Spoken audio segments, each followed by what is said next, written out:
Ray walked along the avenue at a brisk pace and thought regretfully that there were no parking closer to the notary's office than here.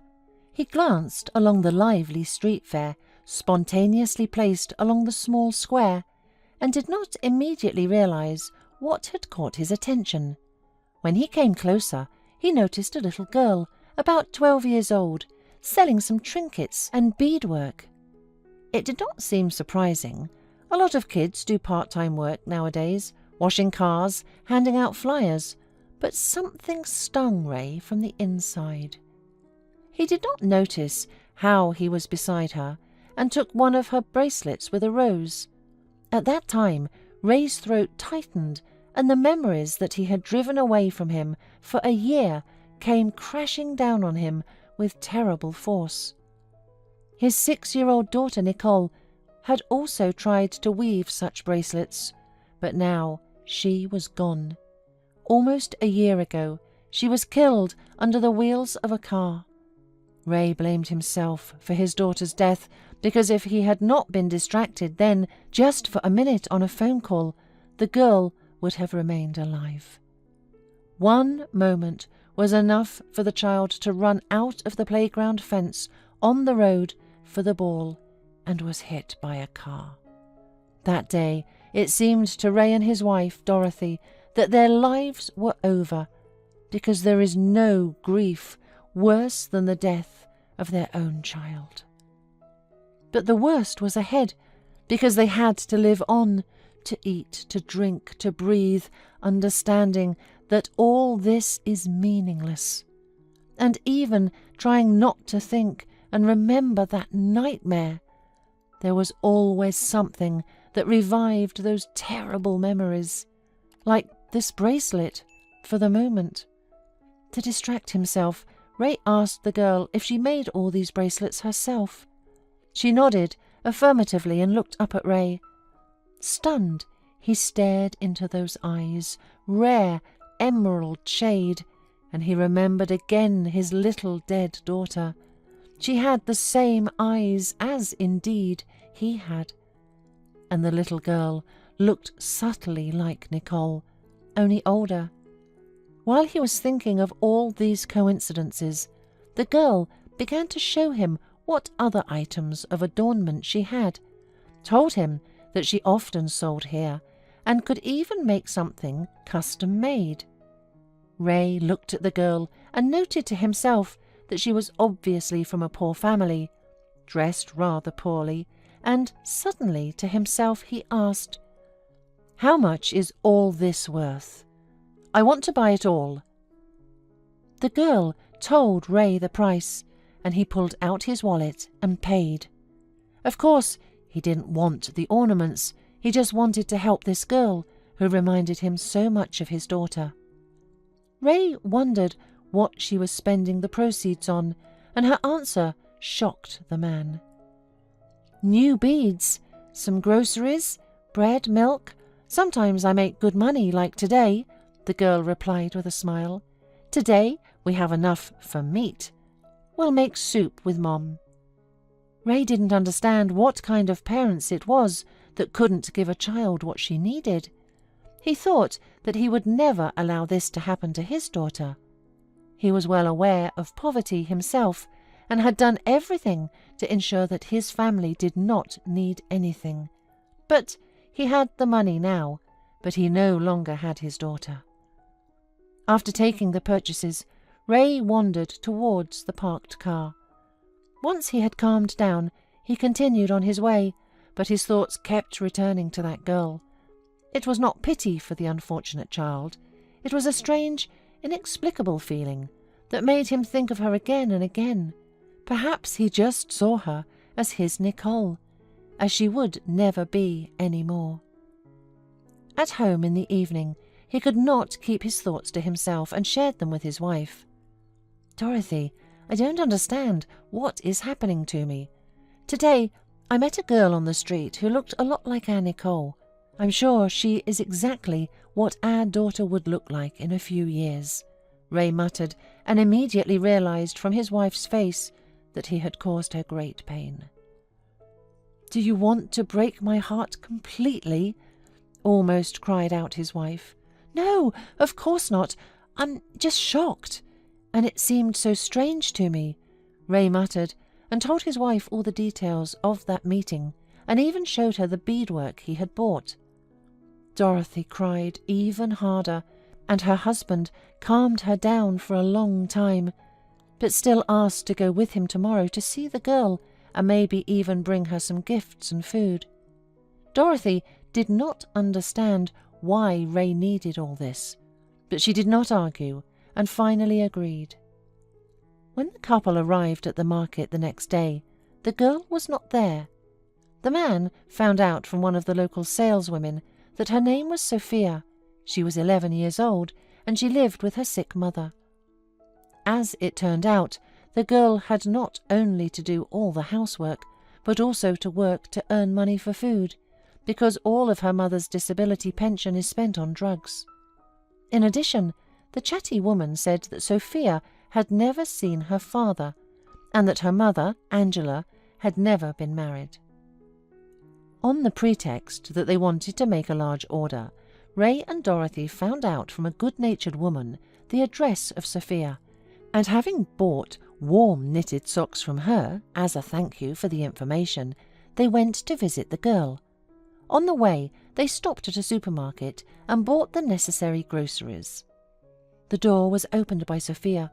Ray greeted her and reminded her that he had bought all the bracelets yesterday, and that he had come with his wife to place a new order, since they liked what she did very much. Dorothy smiled warmly and asked the girl to show her other works. The girl was flattered and surprised, but at the same time could not hide her joy. "I'll show all. It's in my room. But I'll warn my mother now. She's lying over there." The girl went into the next room, and Dorothy looked at her husband in amazement. "Ray, she doesn't look like our Nicole. She looks like you. How can that be?" She didn't have time to make her assumptions because Sophia called them into her mother's room. Behind a small screen lay a still, young but very pale woman. She looked out from behind the screen, glanced at the man, and could not look away. "Ray, you found us," she exclaimed. Angela stared at her in amazement. Ray, who understood everything at once. "Dorothy, Sophia, can you sit in the kitchen for now? Angela and I need to talk." Sophia was surprised, but Dorothy understood everything too. Hugging the girl by the shoulders, she quietly led her out of the room. Ray sat down on a chair beside the bed, and his mind instantly flashed through all the events of those distant days that had parted him once with this woman. He and Angela had gone to college together, had loved each other, and were getting married. Angela was the most charming girl in the class, and many tried to woo her, even his friend Zane. But she chose Ray out of all of them, and at that moment, though Zane stepped aside, he held a grudge and tried in every way to smear Angela in the eyes of his friend. Zane constantly told Ray that he had decided to get married early, and often hinted at Angela's undignified behaviour. Ray never took his friend's angry words to heart. He understood that it was because of his resentment that he said so, and therefore he never got angry. Ray was getting ready for the wedding. He had already bought the rings and was going to set a wedding day, but it all turned out differently. On his way to his beloved's house, with a ring and a bouquet, he stopped by his friend's house at his request. When Zane, half naked and dishevelled, opened the door, Ray saw Angela asleep on his couch. He jumped up to the girl and began shaking her roughly. "That's how you love me, huh? I hate you! Zane, you can keep her. I don't need her anymore," Ray shouted in impotent rage. "Ray, what's going on?" incoherently mumbled Angela. He decided that she was drunk as well, and squirming with disgust, jumped out of the apartment. And then everything was like a fog. First he got drunk in a doubtful company, then he barely made it home. Angela tried many times to talk to him and explain everything, but he did not want to listen. Then he transferred to another college and left. He worked, built his career, and couldn't date anyone for a long time due to mistrust, until he met Dorothy. The old love seemed distant and unreal to him, and was forgotten. And now he met her again, and in such strange circumstances. He had no anger or resentment against Angela, only a pang of pity, and he was now tormented by only one question. "Angela, I'm sorry, but I'm here accidentally. Sophia is my daughter, isn't she? Don't you see? She looks just like you. I was just about to tell you about the pregnancy, but it came out like this. I don't know how Zane set it up." But Ray didn't want to hear the explanations again, because there was no point in them now. But Angela insisted. "Wait, I don't want you to think badly of me. After all, I will soon be gone from this world. But that's not what I mean. I didn't cheat on you. Zane called me to his house. He said you were coming. Then he gave me some tea with some sleeping pills. When you came, I just woke up. I felt so bad. I tried to explain everything to you, but you didn't give me a chance. And then I took offense myself, decided I'd live alone with the baby. And I would have, if it hadn't been for my illness." Ray looked at his former lover and could not believe that life had treated them so unfairly and cruelly. He asked Angela how he could help her, and realized that Angela's illness was incurable, and there was nothing that could help. He also told her about his grief, about his daughter he had lost not so long ago. Angela sincerely sympathized with Ray, because the loss of a child was the worst thing in the world, and she herself now worried only one thing: what would happen to Sophia, because if she died, the girl would be sent to an orphanage. "Ray, I beg you, when I die, don't leave Sophia. Take her to yourself. You see, she is your daughter. She won't give you any trouble. She is clever and knows how to do everything by herself. Let me die in peace, knowing that my girl is in good hands." "What on earth are you talking about? Of course Sophia will live with us." "And your wife? Will she agree? I think she's very nice. Call her. I want to talk to her." Ray stood up, kissed Angela on the cold cheek and went out. He asked Dorothy to come in to see Angela, and he himself sat down on the stool and looked intently at his daughter. "Sophia, you know, it just so happens that I'm your father." "Wow! And my mother told me that you would come someday and we would all be together. How's that going to work out now? What about your wife? She's so good." "It's complicated, honey, but I promise we'll all be together for sure." Ray understood that the girl knew that her mother would soon be gone, but there was such hope glowing in her huge green eyes that he couldn't say anything. Soon Dorothy came out of the room, and from her face Ray realized that the conversation was not easy for her. Ray and Dorothy said a warm goodbye to Sophia and promised to come back again. In the car, Dorothy could not stand it, and she burst into bitter tears. She wept with pity and pain for this little girl whose mother was dying and no one could do anything. She felt pity for Angela, who was so tormented by her illness that she dreamed of death, and only worrying about her daughter gave her some strength to live. She sobbed and swore that she would do anything for this little girl, anything she could not do for her dead daughter. She reproached Ray for living for so many years without knowing anything about his child. Her husband tried to reassure her, but he himself was thinking. He was tormented by memories. After Nicole's birth, the doctors told Dorothy that she was unable to have any more children, and after the tragedy, when he hinted at the possibility of adoption, Dorothy flatly refused. She believed then that no one would be able to replace Nicole, and it would be difficult for her to love someone else's child. And so now Ray was overcome with doubts. Now Dorothy was emotional, ready to do anything for Sophia's sake. And then what? After all, Sophia was his own daughter. But would Dorothy be able to accept her as her own? At home, the woman sensed what her husband was thinking. "Do you think I can't be a good mother to your daughter?" Ray wanted to object, but his wife stopped him. "I'm not going to become her mother.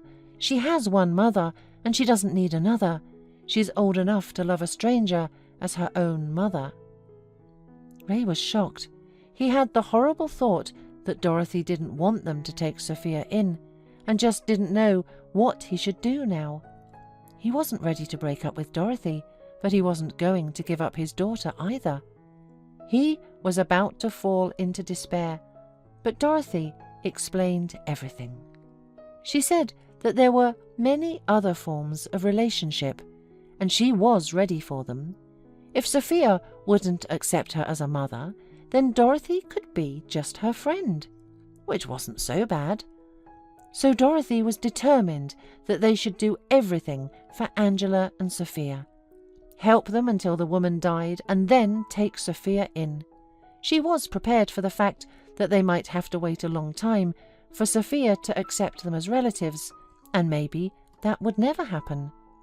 Ray agreed with his wife on many things, and was once again convinced that he had not made a mistake in choosing her as his life partner. No matter what happened, he would accept any decision Sophia made, because in essence, he was to blame before her. He was the one who left her mother pregnant, and so they survived as best they could. Maybe the whole situation caused the disease too.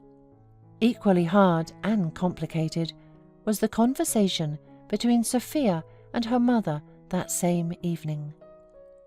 The girl sat on the edge of the bed, took her mother's hand, and began to ask her about her father. Most of all, she wanted to know how they would live together now that her father was married. Her mother looked seriously at Sophia. "Daughter, I am thrilled that your father has been found, but I don't need him any more. Now I can die in peace, knowing that you will not be sent to an orphanage, and you can live in a good family with your own father and his wife. She's a very good and kind woman." "Will she be my mother? But I only want you." "Baby, that's impossible. But you should remember that mothers never die. They stay forever in the hearts of their children. I will always be with you in your heart. And with Dorothy, you can become good friends. She will certainly understand you. She herself lost her daughter and knows what the loss of a loved one is, and will not demand the impossible from you." Then Angela told her sobbing daughter how an evil man had cruelly separated her and Sophia's father, and neither she nor he was to blame for what had happened. It was fate. It happened. But now she was sure that Sophia would still be happy. "And if you want to call Dorothy Mom, I won't be offended. That way you'll be closer to each other if you call her as your mother." "Mom, I will never love Dorothy the way I love you. Only you are my mother." Realizing that it was getting late, and the mother was probably tired of all this talk, Sophia brought her pills and put her to bed. She sat by her mother's bedside and thought that she would definitely become a doctor when she grew up and treat the most severe diseases, so that at least some children would not be deprived of their mothers so early. So, in two houses, there were essentially the same conversation, which clarified a lot for all the participants in this sad story. The next day, Ray went about arranging paternity. It was not difficult, because no one challenged it, and then the days, painful for everyone, stretched on. Ray and Dorothy often came to visit. Dorothy talked to Angela about many things, trying to find out everything about Sophia, down to the smallest detail. Seeing how Dorothy was preparing herself responsibly for her future role, Angela calmed down. Sophia, too, slowly got used to her new relatives. They often went for walks with her father, talked, and the girl increasingly thought that a good life awaited her, only without her mother. Thoughts of her mother's imminent death kept her awake and terrified. 6 months later, it finally happened. Realizing that the woman's condition was very bad, Dorothy often stayed the night at Angela's and Sophia's house. And then one day, waking up, Dorothy realized that Angela was gone. The woman had gone quietly in her bed, with a peaceful smile on her exhausted face. Sophia woke up and cried at her mother's bedside for a long time, until she was taken away. Afterwards, Dorothy took the girl to her and Ray's house. After Angela's funeral, she officially became Ray and Dorothy's daughter, but she did not call her mother, though she became very attached to her. She sometimes asked if Dorothy was not offended that she called her by her first name, and the woman always reassured the girl, saying that she understood everything and was happy that they simply had a good relationship. And the relationship was so wonderful that strangers had no idea that Dorothy was not Sophia's birth mother. And then one day, when several years had passed, Dorothy still heard from her stepdaughter the long-awaited Mom. On the Mother's Day. "You know, I've always called you Mother in front of friends and teachers, but to the eyes never dared. So today I would like to thank you for all your love. I love you, Mom." "My girl." Dorothy hugged Sophia impetuously. "From the first meeting I loved you as my own. We will always remember your mother, but that won't stop us from loving each other." And so lived this full and happy family, united not only by love and respect for each other, but also by the memory of those who had gone forever.